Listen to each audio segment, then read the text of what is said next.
Here is how to fix iPad update errors. So if you're having trouble updating the software on your iPad, there could be several reasons. First, you need to check your internet connection. Go to settings and then Wi-Fi and make sure that your Wi-Fi is working correctly. If that's not the issue, check your available storage. So go to settings and then in the general tab, select iPad storage.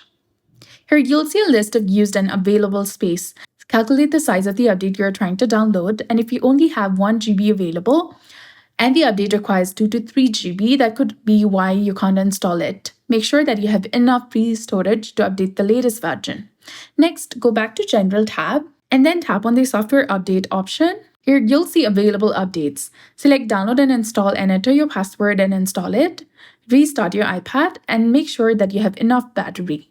I recommend leaving it plugged in while updating, and if the battery dies during the update, it could damage your device. Hopefully this video solved your problem. If it did, please like, share, and subscribe. Thanks for watching. We'll see you again in the next one.